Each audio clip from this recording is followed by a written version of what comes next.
கருணாநிதி நினச்சிருந்தா அந்த காலத்தில் வீரப்பனை புதுமணிப்பு கொடுத்து அவனை தண்டனைக்கு முடிஞ்சு அவன் ஆட்சியிலே வெளியே விட்டுருக்கலாம். ஆனால் கருணாநிதி செய்யல. ஆட்சி தக்க வைக்கிறதுடைய குடும்பம் நல்லா இருக்கும். அதை தாண்டி கருணாநிதிக்கு எந்த பொது நோக்கம் இருந்ததாக வரலாறே இல்லை.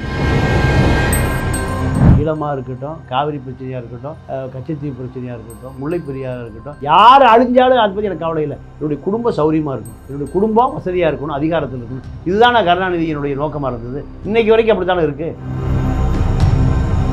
தமிழ்நாட்டுடைய சாபக்கேடு கருணாநிதி முதலமைச்சரானது. கருணாநிதி ராமதாஸ் ரெண்டு பேருமே மிகப்பெரிய சமூக கோழைகள். வீரப்பன் பண்ண அவ்வளவு கொலைகளுக்கும் எப்போதான் நியாயம் கிடைக்கும்? காவல்துறை செய்த 200 கொலைகளுக்கும் எப்போ நியாயம் கிடைக்கும் சொல்லுங்க. ஆமாம், இப்போ போலீஸ் அதிகாரி எல்லாம் அவனே தற்கொலை பண்ணி செத்து போயிடுவான். நம்ம தாகிருஷ்ணன் அவரே குத்தி செத்து போயிட்டாரு. தமிழ்நாட்டில் நடக்கிற எல்லா கொலைகளும் பென்னிஸும் ஜெயராஜ் எங்கள் சாத்தான்குளத்தில் அவனுங்களும் தூக்கி செத்து போயிட்டாங்க. வேறு யார் 13 பேர் ஸ்டெர்லைட்டில். ஆமாம், அவனே சுட்டுட்டு அவனே செத்து போயிட்டான். காவல்துறை என்பது அரசியல்வாதிகளின் ஏவல் துறை. வீரப்பன் விஷயத்தில் அத்தனை குற்றவாளிகளுமே அரசியல்வாதி, அதிகாரி, வனத்துறை, எஸ்டிஎஃப் அத்தனை பேரும் தான் குற்றவாளிகள். ஒருவேளை வீரப்பன் அவர்கள் பொது மன்னிப்பு கேட்டு தண்டனை காலங்கள் முடிந்து வெளியே வந்திருந்தார் அப்படின்னா அவர் ஒரு அரசியல் பிரவேசத்தை நிச்சயம் ஏற்படுத்தியிருப்பார். ஜெயலலிதாவுக்கு வீரப்பன் அரசுக்கு வீரப்பன் மீது கடுமையான வன்மை.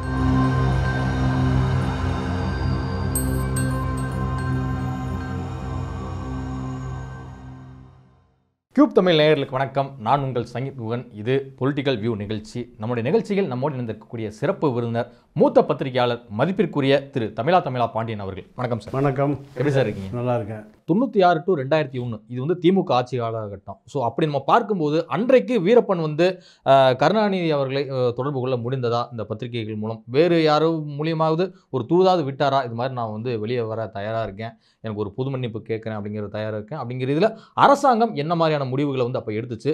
கர்நாடக அரசுடைய நிலைப்பாடு என்னவா இருந்துச்சு அப்போ? இல்லை, நல்ல கேள்வி. அதாவது கருணாநிதி நினச்சிருந்தா அந்த காலத்தில் வீரப்பனை புது மன்னிப்பு கொடுத்து அவனை தண்டனைக்கு முடிஞ்சு அவன் ஆட்சியிலே வெளியே விட்டுருக்கலாம். ஆனால் கருணாநிதி செய்யலை. ஏன் செய்யலைன்னா கர்நாடகாவுடைய ஆலோசனை கேட்கணுங்கிறார். இவன் இந்த ஆள் முதலமைச்சர் இருப்பதற்கு லாய்க்கு இல்லை கருணாநிதி. பிபி சிங் என்ன மத்திய பிரதேச சிஎம் கேட்டாரா? இல்லை, அவருக்கு அந்த பதவிக்குன்னு ஒரு நெருக்கடி ஒன்று இருக்குல்ல. ஸோ 2 மாநில அரசுகளும் தீவிரமாக வீரப்பனை தேடிட்டு இருக்கு. ஸோ அப்படி நம்ம பார்க்கும்போது கருணாநிதி அவர்களுக்கும் ஏதோ ஒரு நெருக்கடி ஏற்பட்டுருக்குதானே பார்க்க முடியும். ஆமாம், அவருக்கு ஆட்சியை தக்க வைக்கணும், வேறு எந்த நெருக்கடியும் இல்லை. எவன் செத்தா என்ன, எவன் தாலி அறுத்தானே, எவன் அழிஞ்சா என்ன, ஆட்சி தக்க வைக்கிறதுடைய குடும்பம் நல்லா இருக்கணும். அதை தாண்டி கருணாநிதிக்கு எந்த பொது நோக்கம் இருந்ததாக வரலாறே இல்லையே. ஈழமாக இருக்கட்டும், காவிரி பிரச்சனையாக இருக்கட்டும், கச்சத்தீவு பிரச்சனையாக இருக்கட்டும், முல்லை பெரியாராக இருக்கட்டும், யார் அழிஞ்சாலும் அதை பற்றி எனக்கு கவலை இல்லை. என்னுடைய குடும்பம் சௌரியமாக இருக்கணும், என்னுடைய குடும்பம் வசதியாக இருக்கணும், அதிகாரத்தில் இருக்கணும். இதுதான் நான் கருணாநிதியினுடைய நோக்கமாக இருந்தது. இன்றைக்கு வரைக்கும் அப்படி தானே இருக்குது. கருணாநிதியால் செய்யப்பட்ட ஒரு நல்ல நன்மை எங்காவது நடந்திருக்கா சொல்லுங்க பார்ப்போம். தமிழ்நாட்டுடைய சாபக்கேடு கருணாநிதி முதலமைச்சரானது.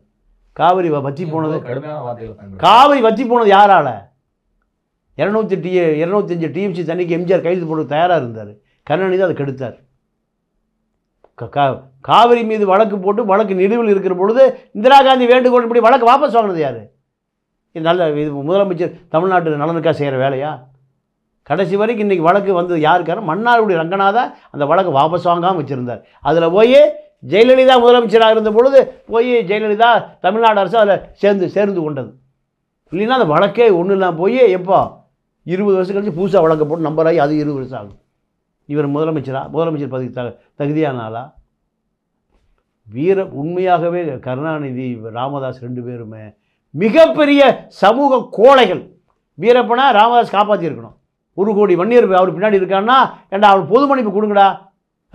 ராமதாஸ் செய்யவே இல்லை, கருணாநிதி செய்யலை. கருணாநிதி அவனை தமிழனாக பார்க்கல. கர்நாடகாவுடைய ஆலோசனை கேட்கணும்னா நீ கர்நாடக முதலமைச்சரா, தமிழ்நாட்டு முதலமைச்சரா? உன்னுடைய அதிகாரப்படி நீங்கள் அத்தனை வழக்குகளையும் பொது மன்னிப்பு கொடுத்து நீதிமன்றத்தில் கொடுத்து 5 வருஷம் 10 வருஷமோ உன் வேலை இல்லாது யார் வேலை? நீதிமன்றத்தில் கொடுத்துரு சார். இப்போ வீரப்பன் பண்ண அவ்வளோ கொலைகளுக்கும் எப்போதான் நியாயம் கிடைக்கும் அப்படின்னு நினைக்கிறீங்க? சரி, காவல்துறை செய்த 200 கொலைகளுக்கும் எப்போ நியாயம் கிடைக்கும் அது சொல்லுங்கள். 200 பேர் அப்பாவி கொல்லப்பட்டான், சுட்டு கொல்லப்பட்டான். பிடிச்சிட்டு போனவனை என்ன ஆனான்னு தெரியல. சிறைக்குள்ளே வச்சு கொல்லப்பட்டான் அர்ஜுனை. சிறைக்குள்ளே, வெளியில் இல்லை, வைத்தியம் பார்க்கறதுக்கு வெளியே வந்தார். ஆமாம், சைலண்ட்டை கொடுத்து கொள்றான்.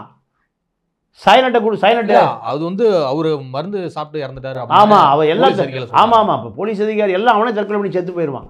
நம்ம கிருஷ்ணன் அவரே குத்திட்டு செத்து போயிட்டாரு. தமிழ்நாட்டில் நடக்கிற எல்லா கொலைகளும் பென்னிஸும் ஜெயராஜ் எங்கே சாத்தான்குளத்தில் அவனுங்களும் தூக்கில் தூக்கி செத்து போயிட்டானுங்க.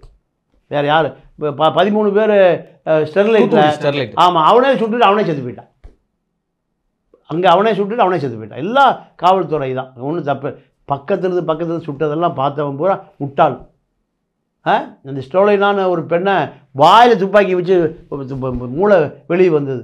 அதே பொண்ணே போலீஸ் துப்பாக்கியை பிடுங்கி அதே வாயில் வச்சு அதே சுடி செத்து போச்சு. காவல்துறை என்பது அரசியல்வாதிகளின் ஏவல் துறை. நீங்கள் தூத்துக்குடி ஸ்டெர்லைட்டு அந்த ஒரு வாரம் எடப்பாடிக்கே தெரியாமல் அனில் அகர்வால் டெல்லி அதிகாரத்தின் மூலம் தூத்துக்குடி நிர்வாகத்தை கலெக்டர் எஸ்பி எல்லாத்தையும் அவர் மொத்தமாக பர்ச்சேஸ் பண்ணிட்டான். ஒரு வாரம் அந்த மாவட்டம் யார் கண்ட்ரோல் இருந்தது? வேதாந்தா அனில் அகர்வால் கண்ட்ரோல் இருந்தது. இதுதான் இந்த இந்தியா, இதுதான் தமிழ்நாடு. மனித உரிமை செஞ்சிலுவை சங்கம், ஹியூமன் ரைட்ஸ் ஒன்றுமே இல்லை.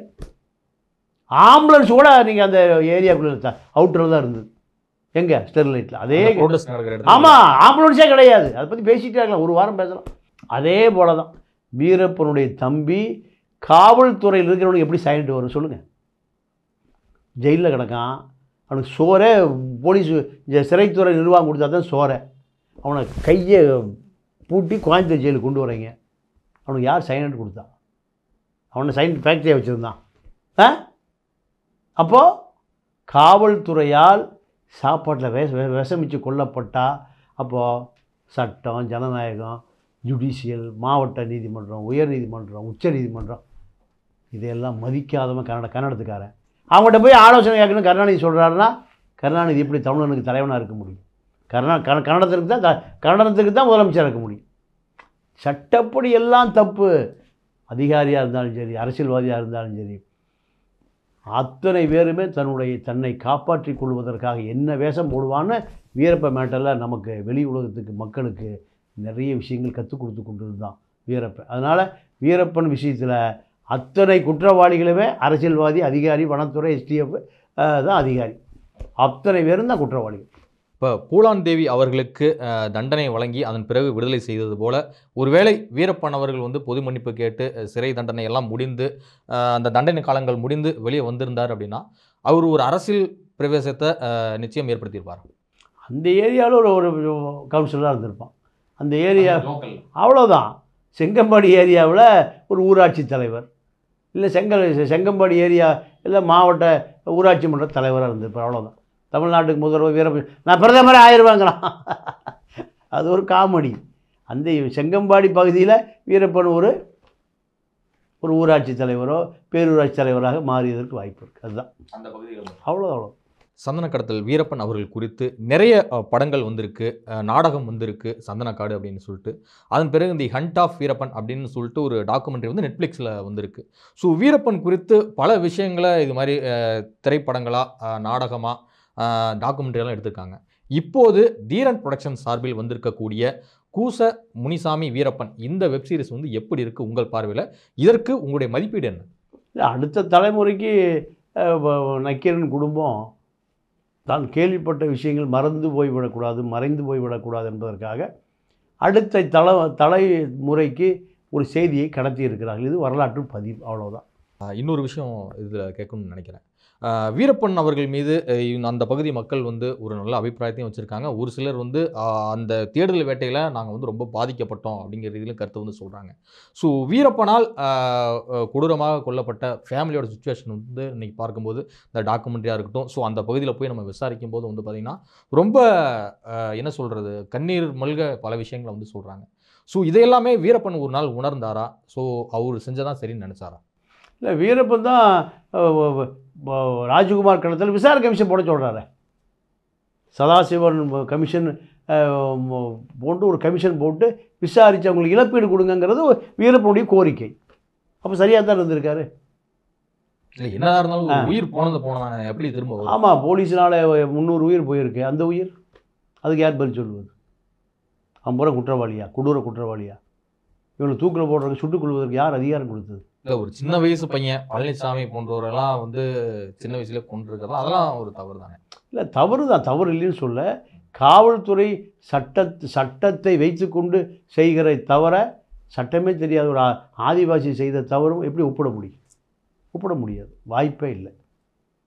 சட்டம், நீங்கள் ஒரு நீதிபதி தப்பு செய்கிறக்கும் ஒரு அப்பாவி தப்பு செய்கிறக்கும் வித்தியாசம் இருக்குது. ஒரு வழக்கறிஞர் தப்பு செய்கிறக்கும் ஒரு சாதாரண நபர் வித்தியாசம் இருக்குது. அதே போல தான் வீரப்பனுடைய தவறும் காவல்துறை எஸ்டிபுடைய தவறும் ஒப்பீடு செய்து பார்த்தால் வீரப்பன் வந்து அறியாமையில் சட்டம் தெரியாமல் செய்கிறான். சட்டத்தை இப்போ காப்பாற்றுறவனே குற்றம் செஞ்சுருக்கிறான் என்பது தான் குற்றம். இப்போ கிட்டத்தட்ட நக்கீரன் தரப்பில் வந்து கிட்டத்தட்ட 9 மணி நேரம் ஃபுட்டேஜ் இருக்குது அப்படின்னு இதில் சொல்லிட்டு இருக்காங்க. ஸோ அப்படி நம்ம பார்க்கும்போது அன்றைய காலகட்டங்களில் ஏன் அதை வந்து மொத்தமாக வந்து வெளியிட முடியல? எது வந்து தடையாக இருந்தது அவங்களுக்கு? அவங்களுக்கு ஆட்சி அதிகாரம், நீங்கள் ஏடிஎம்கே ஆட்சியில் வெளியே விட்டுருந்தா தடை செஞ்சுருப்பாங்க. ஏடிஎம்கே ஆட்சி இல்லை, இப்போ திமுக ஆட்சி, அதனால் அது வெளியிடுறாங்க. நீங்கள் ஜெயலலிதாவுக்கு அரசுக்கு வீரப்பன் மீது கடுமையான வன்மம், அதுதான் காரணம்.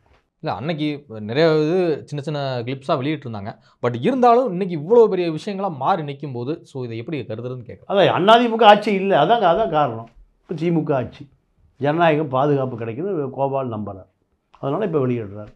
ஆவணப்படம் இப்போ படப்பிடிப்பு முடிந்து சமூகத்துக்கு வந்திருக்கு. இப்போ அந்த பகுதியில் வீரப்பன் தேடுதல் வேட்டையில் பாதிக்கப்பட்ட மக்கள் அப்படிங்கிறது நீங்கள் சொன்னது போல் எக்கச்சக்கமான குடும்பங்கள் வந்து பாதிக்கப்பட்டிருக்காங்க. இன்னுமே நிறைய பேர் வந்து எங்களுக்கெல்லாம் இந்த கை கால் முதுகு எல்லாமே இன்னும் வெளிச்சுக்கிட்டு தாங்க இருக்குது அப்படிங்கிறதுல வந்து சொல்கிறாங்க. சில பெண்கள் வந்து போலீஸார் எப்படியெல்லாம் எங்களை கொடுமையாக கற்பழித்தார்கள் அப்படிங்கிற விஷயங்கள்லாம் பார்க்கும்போது, அந்த எபிசோடெலாம் பார்க்கும்போது நமக்கே யாருமே அதை கண்ணீர் சிந்தாமல் இருக்க முடியல. ஸோ அவ்வளோ ஒரு கொடூரமான குற்றங்களை இழைச்சிருக்காங்க. ஸோ இது எல்லாமே தெரிந்தும் எப்படி வந்து அரசாங்கம் அவர்களுக்காக 108 கோடி ரூபாய் செலவு செய்து விருது அதுன்னு சொல்லிட்டு எக்கச்சக்க சலுகை வழங்கினாங்க.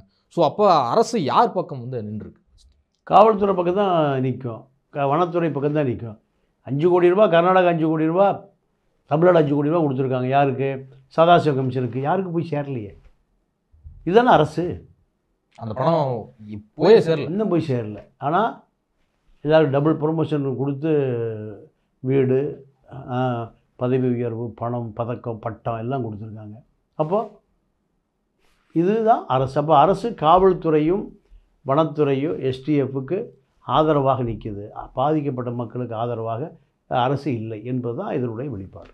இதுவரை உங்கள் பல்வேறு கருத்துக்களுடைய மிக்க நன்றி சார். நன்றி, வணக்கம்.